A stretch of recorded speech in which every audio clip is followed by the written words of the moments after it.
Wow. Okay. So, you know how we were talking about taking a deep dive into the San Bernardino Pass? Oh, yeah. Well, I am actually driving it right now.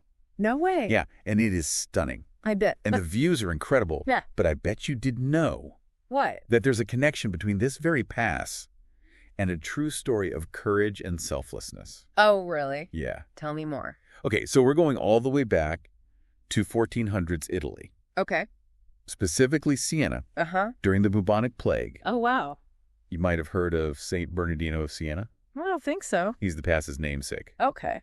But what makes his story so compelling, especially as we're literally journeying through this breathtaking landscape right now. Yeah, that's a great question.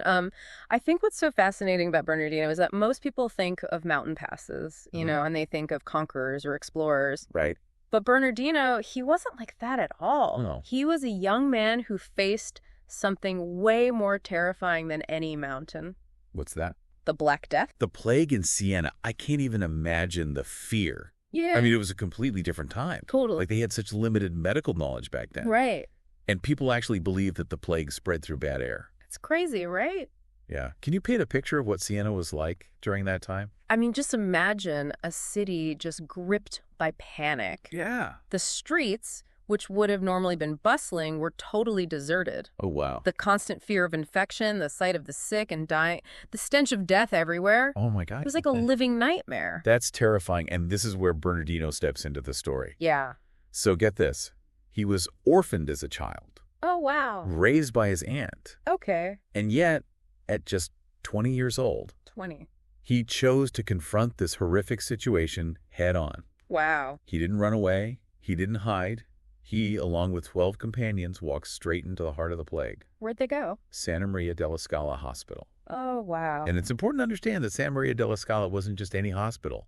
Right. It was the primary institution for the sick and dying in Siena. Really? It was essentially a last resort for so many people, Yeah. a place that most people were fleeing in terror. Of course. Yet Bernardino and his companions volunteered to run the entire hospital, The whole thing. taking full charge for 4 grueling months. 4 months. That's incredible. Yeah. I can't even begin to fathom the conditions that they must have faced back then. Yeah.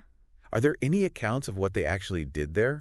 So while specific details about their daily routines are a bit scarce, Okay. we do know that they provided care for the sick, comforted the dying, and oversaw the burials. Oh, God. They didn't shy away from the, really grim realities of the plague. Right. And think about it. Yeah. Limited hygiene, no antibiotics, the constant risk of infection. Oh, my goodness. It must have been just utterly overwhelming. I'm looking at images of Santa Maria della Scala online as we speak, Oh, yeah. and wow, it's still standing. You can practically feel the weight of history in these walls. I bet. Imagining Bernardino walking these same halls, Right. tending to the sick, Yeah. it's a sobering reminder of the courage and selflessness that he displayed. Absolutely. And here's the thing. Yeah. Bernardino himself suffered greatly. Really? He didn't actually contract the plague, Oh, okay. but the physical and emotional toll of that experience was immense. He ended up bedridden for months afterward. Oh, my gosh. Ah, It's amazing that he even survived that ordeal. right. It makes you wonder,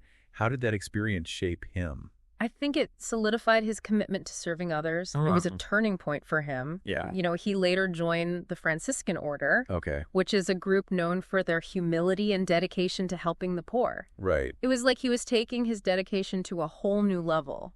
Yeah. And eventually he became a renowned preacher, Really? traveling throughout Italy, calling for peace and social reform. Wow, that's incredible. He was a revolutionary. He was even nicknamed the Apostle of Italy, right? He was Yeah. that influential. Absolutely, his sermons were captivating, Yeah. filled with vivid imagery and relatable stories. Think of him as like the Tony Robbins of the 1400s. Wow. He didn't just preach about faith. He spoke out against corruption. He championed the poor, and he even influenced economic practices. Wow, so as you're driving through the San Bernardino Pass, Yeah. imagine this young man, Bernardino, not conquering mountains, but conquering something far more daunting. What's that? Fear, despair, and a deadly plague. Wow. His legacy is etched not just in stone, but in the resilience of the human spirit. It really makes you wonder, how does knowing this story change your perspective as you travel through this landscape? Right. Does it make you think about the countless stories hidden beneath the surface of the places that we visit? It certainly gives a whole new meaning to this drive. I bet. Until our next deep dive, keep exploring. Sounds good. Bye.